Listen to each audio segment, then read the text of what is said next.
faut l'enfermer. C'est pas possible. Bonjour à toutes et à tous et bienvenue dans un nouvel épisode du podcast NBA Extra. Vous en avez l'habitude désormais, une grosse demi-heure pour débriefer l'actualité de la NBA. Et à mes côtés aujourd'hui, Marie Patrux et Rémi Réverchon. Bonjour à tous les deux.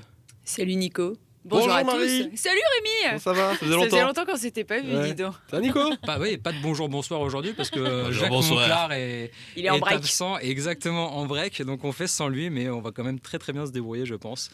On va parler donc évidemment des finales de conférence. On évoquera un peu les Sixers et le cas James Harden, et puis on terminera évidemment par un certain Victor Wembanyama, dont on va beaucoup connais pas parler du tout, la Jamais saison entendu parler. prochaine, mais on commence dès maintenant. Et donc, les Lakers sont menés pour la première fois dans ces playoffs par les Nuggets 1-0. Alors, je sais que Rémi, les Lakers te sont très chers, mais on va commencer par Marie. Est-ce qu'on peut déjà être un peu inquiet pour Los Angeles après le match 1, ou est-ce que la façon dont s'est terminé le match, avec notamment les ajustements de Darvin Ham, peuvent pousser à l'optimisme? Alors attention, déjà Rémi aime Los Angeles, mais aime Denver aussi. Oui, C'est vrai. C'est un vrai cas de conscience quand même vrai. qui Tout à se Je serai présente à lui. impartial. Objectif, totalement. Il sera heureux quoi qu'il arrive, c'est ça surtout qu'il faut avoir en tête. Non, moi je pense qu'il ne faut pas s'inquiéter. On dit souvent c'est un match 1 dans une série, etc. Alors c'est vrai que les Nuggets finalement nous ont montré ce dont on était habitué dans ces playoffs en maîtrisant très bien leur petite affaire avec un gros Nikola Jokic. Mais les Lakers sont pas si loin. Finalement, ils auraient pu revenir, ils auraient pu gagner, ils auraient pu créer le hold-up en fin de match comme ça. Donc moi, je pense qu'on va avoir une longue série, bien comme il faut, avec un joli duel entre Anthony Davis et Nikola Jokic. Et en effet, Darvin Ham a peut-être trouvé quelques ajustements, mais attention, Mike Malone aussi va réussir à s'ajuster à ces ajustements. Ça va être une vraie partie d'échecs quand même, mais c'est le premier contre le 7e. On s'attendait peut-être à quelque chose de moins serré, mais moi, je pense qu'on va se régaler. De toute façon, quand une équipe contre LeBron James, dans ses rangs, il peut tout arriver. Mais ça fait 15 ans qu'on dit ça, c'est ça marche toujours. terrible. Mais oui, ça marche toujours, Rémi. Moi, je trouve déjà qu'on s'est régalé, que le match 1 était sublime. C'était un bonheur à suivre et cette série, elle est ultra excitante. Du coup, je suis comme Marie, j'espère que ce sera long et vraiment, nous, en tant que fans et spectateurs de NBA, on va se régaler.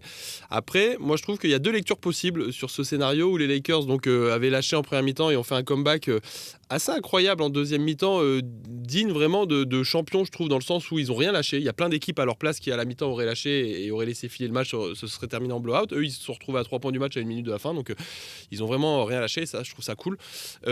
Lecture 1, les Lakers ont trouvé des ajustements, mettre Rui Hachimura en défense sur Jokic, des choses comme ça qui leur permettent d'exister et qui leur permettent d'être plus que dans le combat face à Denver et donc peut-être d'aller chercher le match de ce soir. Lecture 2, tu sais, ça arrive parfois, c'est une lecture qu'on a des fois dans les séries. Quand tu laisses passer le train, il ne repasse pas une deuxième fois. Et hier, pour le match 1, ils avaient l'occasion d'aller le chercher, ils s'en sont passés pas loin. Ils l'ont laissé filer, ça fait 1-0 Denver et parfois une fois que tu l'as laissé passer c'est trop tard, c'est-à-dire qu'on peut craindre aussi que derrière ça explose, tu vois ce que je veux dire, et que Denver prenne le 2 assez large. J'en sais rien, ça dépend dans quel camp on se situe. Dans tous les cas, ce que je vois, c'est qu'on se régale. Et est-ce que c'est grave s'ils prennent le 2? S'ils Les prennent pas le Nuggets. 2 Là, je parle pour des les Nuggets. Lakers, Comme on j'ai a eu l'impression- deux, tu vois, tout le monde protège son terrain, quoi. un Ouais, petit mais peu. j'ai l'impression, c'est Yann qui disait ça dans le SNL l'autre jour, et je trouve qu'il a plutôt raison là-dessus. Les Lakers sont quand même une équipe assez âgée, qui a déjà beaucoup joué dans ses playoffs. Plus ce sera long, plus ce sera dur pour eux dans cette série. Et je pense que s'ils se retrouvent à 0-2 au moment de rentrer à Los Angeles, alors bien sûr 0-2 quand t'as pas joué à la maison, il n'y a rien de grave à ça. Mais même statistiquement, les équipes qui reviennent à 0-2 à la maison, en général, le pourcentage est très très faible de chances de revenir. Au tour d'avant, Denver contre Phoenix, ça l'a fait. Ça a fait 2-0 Denver, 2-2. Mais bon, on a bien vu que Phoenix a explosé derrière. Ça finit à 4-2. Ce serait pas grave, ce serait pas insurmontable. Mais à 0-2 Denver, je donne quand même pas très cher des chances des Lakers. Moi. Surtout que c'est peut-être la première série pour les Lakers dans ces playoffs où physiquement en face, il y a autant de répondants et aussi de l'expérience. Memphis avait peut-être du physique, mais beaucoup moins d'expérience. Golden State, on a vu que ça s'est beaucoup joué sur le physique, avec, on se souvient, le début de série Vanderbilt sur Curry, avec un Dennis Schroeder qui était capable de courir derrière tous les écrans.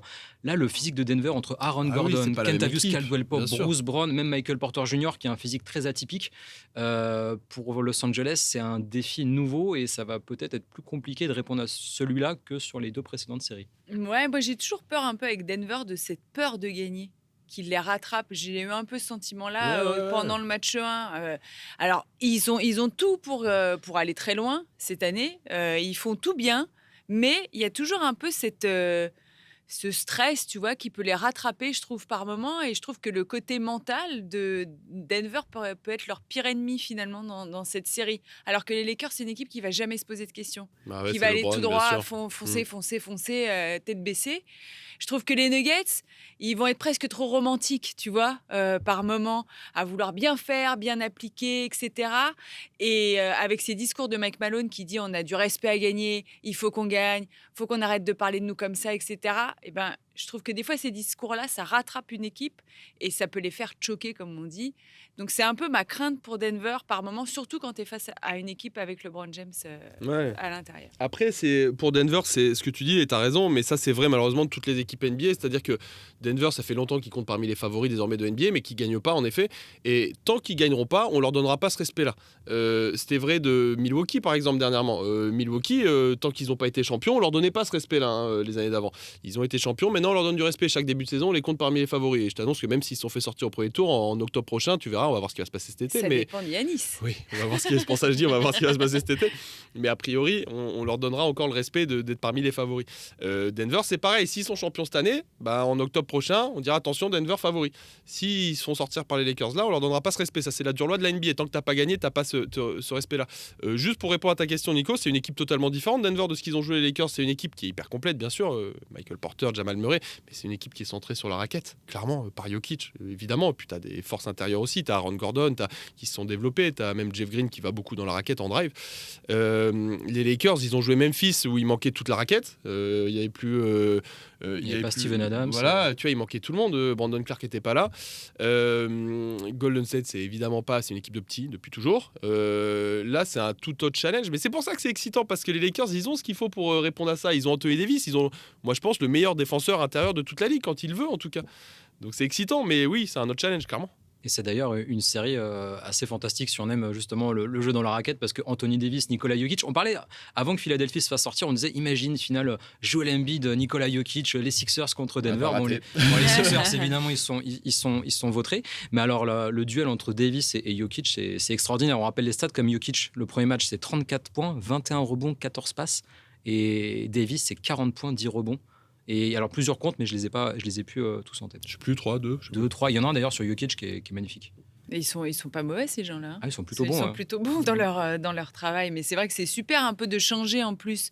On a dans ces playoffs, je trouve, un style de jeu différent de ce qu'on a pu avoir les saisons précédentes, avec justement ce jeu intérieur qu'on évoque quasiment tous les jours. On parle moins des petits cette année, on parle un peu de Jimmy Butler, mais après on parle d'Anthony Davis, de Joel Embiid, de Nikola Jokic. On a quand même que des joueurs incroyables à ces postes-là et on va en parler jusqu'au bout sûrement parce que ça va être l'une des clés aussi des finales, que ce soit les Lakers qui passent ou les Nuggets qui passent, parce qu'en face on n'a peut-être pas...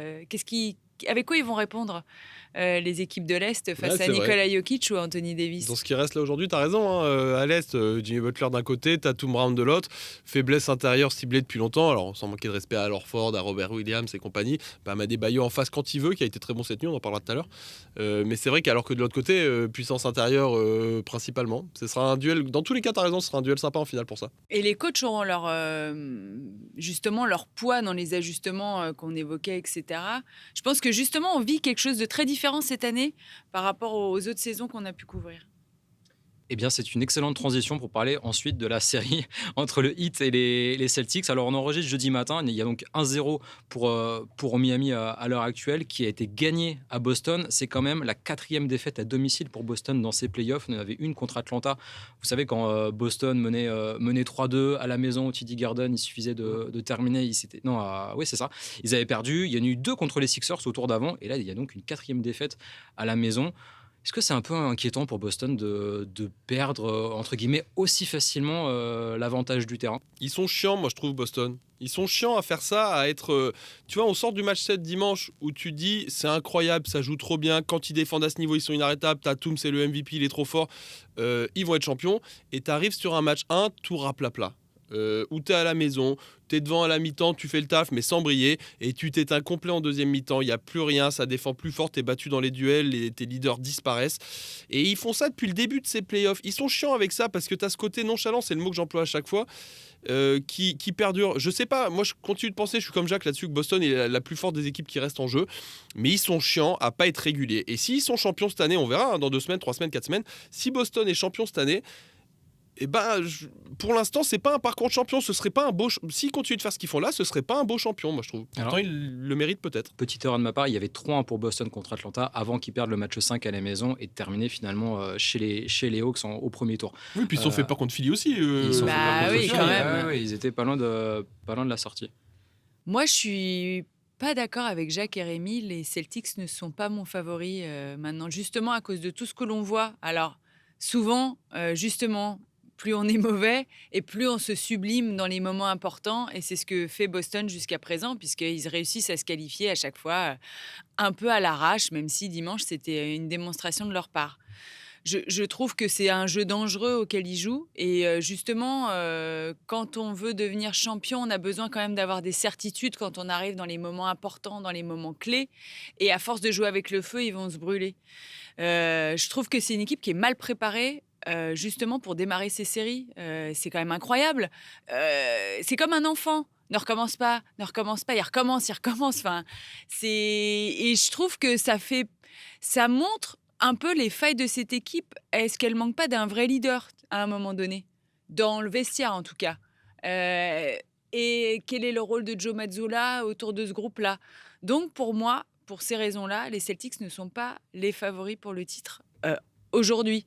Ils l'étaient bien sûr avant, mais je trouve que cette équipe, elle a trop montré ses failles trop vite dans ses playoffs. Ouais, et ils ont tellement de talent qu'ils arrivent tout le temps à s'en sortir, sauf que face à Miami, ça peut être un jeu extrêmement dangereux. C'est la 3e fois que Miami gagne le Game 1 à l'extérieur. Et alors eux, contrairement à Boston, ils se subliment tout le temps. Ils ont peut-être un peu moins de talent, des noms un peu moins ronflants, mais pourtant, en fait, c'est à peu près toujours le même plan de jeu et ça gagne tout le temps. Alors Miami m'emmerde un petit peu parce qu'ils ils vont à l'encontre de mon principe de base, moi, sur les post-season NBA, que je répète depuis des années, en lequel j'ai toujours cru. Tu fais pas une bonne saison régulière, tu fais pas de bons playoffs. Et Miami, cette année, c'est l'inverse. Ils ont fait une saison régulière, je suis désolé, mais catastrophique. Des matchs laissés filer, une gestion de fin de match souvent catastrophique, où ils laissaient filer des matchs qui étaient à leur portée. Ils galèrent pour être à peine au-dessus de 50% de victoires. Ils ont 44 victoires, j'ai vérifié ce matin là, sur la saison. Alors que c'est une équipe qui était finaliste de conférence l'an dernier, etc. On était tous très déçus du jeu proposé par Miami cette année, Kyle Lowry, etc., qui n'était pas au niveau. Et là, tu as des playoffs sublimes pour Miami, parce qu'on les attend pas à ce niveau-là. C'est un huitième de conférence Est. Qui a perdu le Qui play-in. perd son premier match de play-in. T'as raison, quand même. face à Atlanta, ouais, Face à Atlanta. et qui doit sortir Chicago ensuite. Donc voilà, et c'est à l'encontre de ce principe-là. C'est une exception qui confirmera peut-être la règle. Que pour moi, quand tu fais pas une bonne saison, tu fais pas de bons playoffs. Bah eux aussi, ils font de beaux playoffs. Bravo à eux. Ils ont les joueurs aussi, finalement. On a l'impression qu'il s'est ajusté, Rick Spoelstra, à ce qu'il a. C'est vrai. Tu vois, il a des joueurs qui vont être bons dans les moments qui vont compter. Jimmy Butler, il a été nul. Il a été nul. Et pas du tout au niveau que l'on voit en ce moment. Il est même pas All-Star, il est même pas... Kyle Lowry, ouais. on l'avait enterré. C'est un mort-vivant, le gars. Il est super fort, etc. Et puis Bam Adebayo, il suit un peu ce mouvement en n'étant pas dingue en fin de saison régulière et là en début de play-off. Et il fait que augmenter. En fait, c'est une équipe qui sait s'améliorer avec le temps. Contrairement aux Celtics, qui restent justement un peu dans la même cadence, tu vois, tout au long des playoffs. Le Heat, à chaque fois, tu dis, bon, bah là, c'est bon, ils sont au bout, là. On se lève le matin, on se dit, bah, ça, ils ont encore gagné, c'est complètement fou. Je pense qu'ils ont une confiance en eux, quand même, assez déroutante. Tu parlais de leader tout à l'heure, ils l'ont le leader, Bah c'est ouais. ça la différence, ouais, sans doute, ouais, t'as raison. Après, moi je reste persuadé quand même, malgré tout, même à 1-0 Miami, match pris à l'extérieur et tout, je vous répète, moi je pense quand même que Boston est plus fort, je pense quand même que Boston va nous faire sa spéciale, c'est-à-dire de se remettre en marche, et tu vas voir qu'au prochain match ça va faire rouste pour Boston, évidemment je vais me tromper, mais moi je le sens comme ça en tout cas, et je pense quand même que Boston va prendre cette série et ira en finale NBA, même s'ils sont menés 1-0 à la maison. Mais ne sera pas favori de la finale. Peut-être. Peut-être, c'est vrai, face à Denver peut-être. Il y a un baromètre dans cette équipe. On parle souvent de Jimmy Butler et de ses performances exceptionnelles, mais Bam Adebayo, en fait, il est assez irrégulier, mais quand il est bon et quand il est investi et agressif en attaque, ça change absolument tout en général pour Miami. Bah, surtout sur une match-up pareil où le point faible de Boston, historiquement, je vous le disais tout à l'heure, est à l'intérieur. Et encore une fois, alors Ford a fait les choses fantastiques dans ses playoffs. Robert Williams débarque de temps en temps. Mais la match-up doit être gagnée par Bam Adebayo. Ça, c'est le point central. On sait ce qu'est Jimmy Butler. On sait que Miami va galérer pour garder à la fois Jaylen Brown et Jason Tatum. Parce que tu mets Butler sur l'un des deux, mais qui garde l'autre? Max Strus, compliqué. Kyle Lowry, compliqué. Du coup, là où tu dois appuyer quand tu es Miami, c'est Bam Adebayo. Cette match-up-là, elle doit absolument être gagnée par le Heat, que ce soit face à Ford, face à Robert Williams, face à Grant Williams parfois. Il doit gagner sa match-up. Bam Adebayo, c'est lui qui sera une bascule sur cette série, parce que Jimmy Butler, il faut qu'il soit dans l'excellence de toute façon. Bam Adebayo doit faire la diff, clairement, et il l'a fait sur le match 1. Hein. Il l'a fait sur match 1 et donc ça fait 1-0 pour Miami. Prochain match de nouveau à Boston. On vous rappelle évidemment que tous les matchs des finales de conférence sont à suivre sur Beansport en direct la nuit si vous avez du mal à dormir. Généralement, c'est aux alentours de 2h, 3h. 2h30 tous les matchs. 2h30 Est comme Ouest. Ouais. Mais il y a la rediff le matin. Et il y a la rediff le matin à 11h. 11h tapante pour ceux qui ont besoin de dormir la nuit. Oh, les nuls, ils ont besoin de dormir la nuit. Mais il y en a qui Mais ont qui besoin. sont ces gens?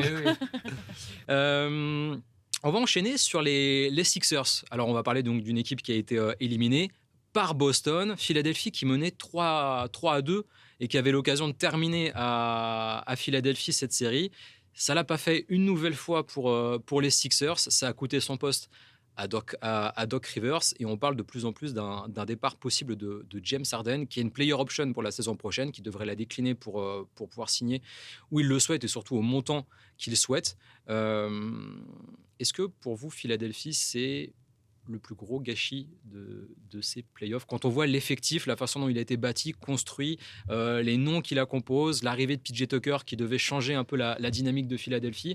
Et une nouvelle fois, les Sixers s'arrêtent et un peu trop tôt parce que c'est même pas les finales de conférence. Alors moi, non, c'est pas ma plus grosse déception de ces playoffs parce que finalement, ils ont été trop irréguliers pour que je sois totalement convaincue par ce qu'ils nous proposent. J'ai eu un doute quand ils vont gagner à Boston et qu'ils ont l'occasion de boucler la série. Je me dis, ça y est, là, c'est lancé. C'est fou à quoi ça tient. Quand C'est même, incroyable. Une success story ou pas, Oui, s'ils le prennent, s'ils ce le match à la prennent, maison, ça change tout. Mais ce sont des joueurs, et James Harden en premier, qui ne sont pas fiables. Malheureusement, enfin, je vais me faire tuer en disant ça, mais sur le papier, tu te dis, j'ai James Harden, je rentre chez moi, je vais boucler, il a mis 40 points dans chacune de mes victoires. Franchement, là, on a trouvé la solution, on va y aller, c'est bon, on va se qualifier. Et je trouve que cette équipe, elle n'a pas su mettre les éléments qu'il fallait quand on dit préparer une série, préparer un match, etc. Et j'ai eu ce sentiment-là, qu'ils se sont mal préparés pour boucler la série. Tu vois, j'ai l'impression qu'ils ne sont pas arrivés en se disant on va gagner. C'est pas passé loin quand même pour eux-mêmes à la maison, mais c'est pas le talent qu'on remet en cause, je pense. C'est l'intention, l'attitude mentale, toujours cette histoire de leadership aussi, dans ces moments si importants. Qui a été le leader des Sixers pour aller battre les Celtics? Je sais pas, plus grosse déception, on va pas oublier quand même que Milwaukee s'est fait sortir au premier tour, mais là on fait une photo de la saison, clairement numéro 1 qui se fait sortir au premier tour, on reste persuadé que c'est la plus grosse déception. Moi le problème de Philly c'est que c'est la répétition des échecs en fait. Et à quel moment ce process prend fin? Là, il est MVP, Joel Embiid, on se dit que c'est l'année où ça y est, Philadelphie doit y arriver. Le process enclenché il y a 10 ans doit chercher un titre. Là, cette année, maintenant, tu as tous les éléments pour, et tu laisses filer cette avance de 3-2 à la maison. Là, apparemment, tu repars sur un nouveau grand ménage, puisque tu vires ton coach. James Harden va sans doute s'en aller. Tu reconstruis encore. Une nouvelle fois, mais Joel Embiid, il va pas être fatigué de ça à un moment. C'est-à-dire que c'est quoi? On va refaire des trades, retenter. On a tenté, il y a eu des épisodes, on a tenté Ben Simmons, on a tenté Jimmy Butler, on a tenté James Harden.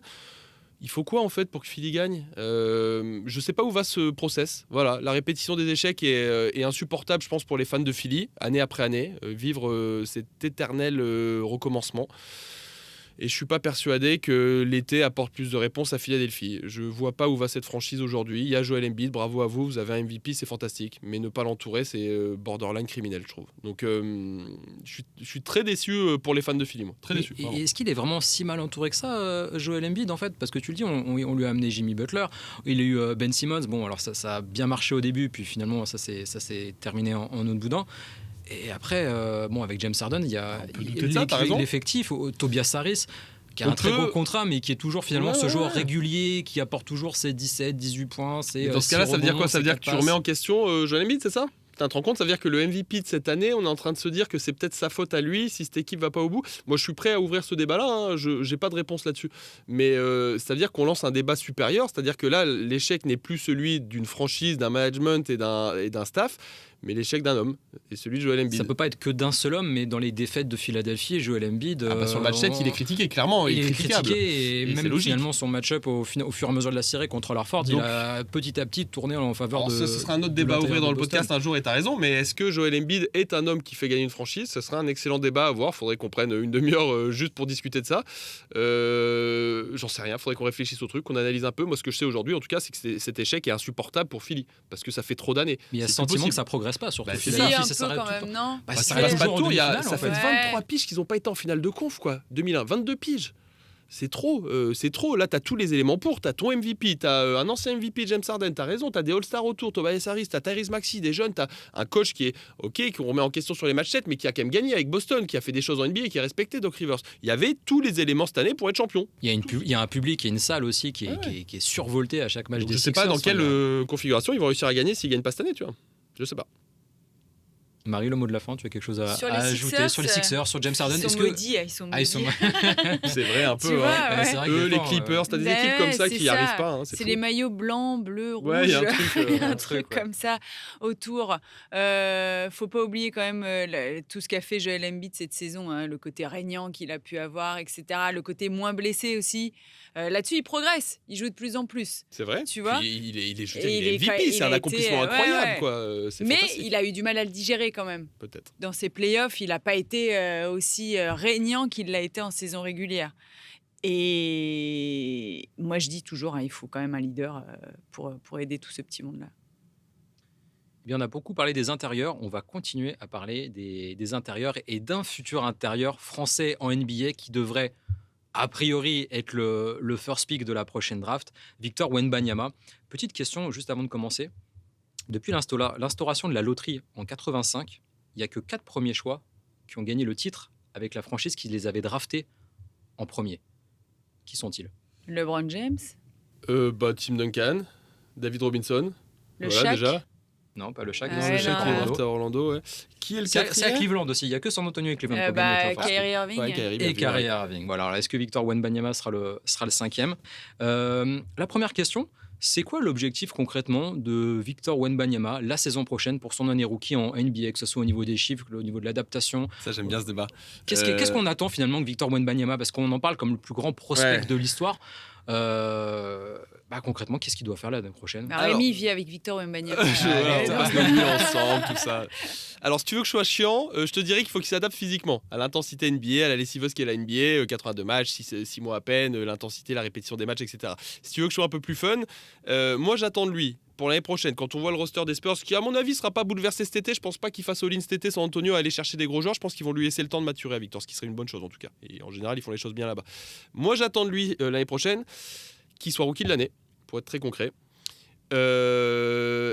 Et je pense qu'est atteignable la barre des 20 points par match dès sa première saison. Si Victor aujourd'hui en Betclic Elite, qui est une ligue très physique, très dense, où il a été ciblé, massacré par les défenses constamment, il arrive à tourner un peu plus de 20 points, il a 21 et quelques points par match sur l'année, sur 40 minutes. Je vois pas comment en NBA, qui est une ligue quand même où il y a des espaces, on le sait, de quoi jouer des 1 contre 1, des espaces pour les attaquants, et sur 48 minutes, comment il pourrait être en dessous de ça. Voilà, moi j'attends de lui, si on est très concret, rookie de l'année sur la première année, 20 points par match, et puis collectivement, évidemment, essayer de faire remonter cette franchise, qui fera pas, à mon avis, dans l'état actuel, les playoffs l'année prochaine. Alors ça, je suis pas sûr que ce soit l'objectif même tout de suite de San Antonio. Marie? Ah bah déjà de bien s'installer, de se trouver une jolie maison. Tu reprends une celle de Tony, tiens, peut-être. Bah ouais, voilà, qui est quand même un très bel endroit. Non, moi, ce que j'attends de lui, c'est qu'il digère tout ça. Pour l'instant, il nous a montré qu'il arrivait à digérer tout ce qu'il vivait et il a vécu quand même à 19 ans déjà énormément de choses, beaucoup d'attentes autour de lui, et bah que justement, on ne parle plus d'attentes, mais de confirmation. C'est-à-dire qu'on arrête de dire c'est une fraude, il n'y arrivera pas, etc. Qui mettent fin à ce débat qui est totalement inutile et qu'il nous montre par son talent et son intelligence et sa maturité, qu'il est prêt et qu'il va tout de suite trouver sa place. Et moi, j'attends aussi qu'il garde comment dire, ce calme. C'est pas quelqu'un d'impatient. Et je trouve que c'est quelque chose qui est assez rare par moment chez les jeunes. C'est quelqu'un qui vit les étapes très tranquillement. Là, c'est la loterie. Après, ce sera la draft. Après, je vais faire mon premier match NBA. Il se projette pas du tout.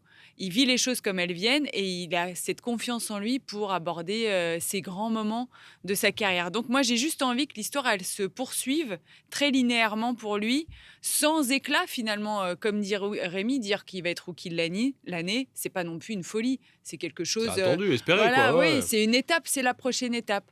Et ben qu'on continue de vivre, qu'on suive sa carrière dans ce même rythme, étape par étape, et qu'il arrive à valider ces étapes sans accroc, parce que on parlait de process des Sixers. Bah, eux, ils voulaient vivre un process. Bah, là, c'est les montagnes russes en fait qui vivent. Et ben qu'on continue de vivre le process. J'espère que je vais pas lui porter la poisse en parlant de ça, de Victor Wembanyama, avec toujours cette tranquillité qui l'entoure, je trouve. Tranquillité relative, vous voyez ce que je veux dire, hein, parce que c'est pas vraiment mais voilà. Non, mais je vois ce que tu veux dire, il tu est vois, serein, il a du voilà. recul, il est. Et Oui, je trouve bien sûr. ça très apaisant d'avoir quelqu'un qui a autant d'attentes autour de lui, dégager autant de sérénité, surtout à 19 ans. Un peu comme Kylian Mbappé, évidemment, fou le comment parallèle, c'est il est évident. évident. C'est le même modèle, c'est fou. C'est ce que je dis, tous les gens qui connaissent pas trop le basket, qui me disent mais c'est qui là, Victor, machin là. Je dis bah c'est le Kylian Mbappé du basket. En plus grand. C'est un peu plus grand. Un petit Mais peu en plus moins grand. rapide. Ouais, qui court un peu moins vite a priori. Mais c'est les mêmes, il est formaté pour gagner, Victor. C'est dingue, hein, t'as raison, Marie, sur tout ce que tu dis. Il dégage une aura, moi, que j'ai pas vue. J'allais dire dans l'histoire du sport depuis Kylian Mbappé, ça fait pas si longtemps que ça, tu me diras, mais dans l'histoire du basket, j'ai jamais vu ça. Tony était un mec très différent, très très différent. Il a une aura totalement différente, je trouve, Victor. Ouais, vraiment, il n'est pas, dans la volonté de prouver des choses. Tu vois, souvent, ouais, je vais montrer que j'y arrive. Je vais y aller et je vais faire mes trucs que je sais faire. Moi, je trouve le plus impressionnant chez lui, c'est cette maturité qu'il arrive à avoir, alors qu'il vit des choses. Moi, à sa place, je dormirais plus, je serais hyper stressée, je perdrais du poids. Enfin, lui, C'est emmerdant s'il perd du poids, lui. Ouais. Non, mais c'est ça, voilà. faut pas. Lui, il arrive à quand même, il devient un meilleur marqueur du championnat. Il tourne à plus de 20 points de moyenne. Il rafle tous les trophées LNB. Il vit très bien sa loterie. Enfin, c'est quand même hyper impressionnant. On mettrait un autre gamin de 19 ans. Il y en a beaucoup, je Bim, pense. Jamorette.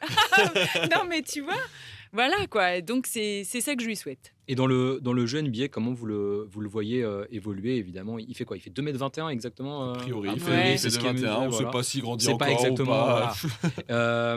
Dans le jeu NBA, il a un profil ultra polyvalent, évidemment, mais est-ce qu'avec son physique, on va vraiment le voir beaucoup jouer dans la raquette sur sa première saison ou... Poste 4 au large, c'est ce qu'il a amené à faire, je pense. Il aura des passages, maintenant on est obligé dans cette NBA où tout le monde switch sur tous les écrans, où il va se retrouver à défendre sur des Embiid ou des Jokic ou des monstres physiques aussi de temps en temps, ça va lui arriver, donc c'est pour ça qu'il faudra se renforcer un petit peu.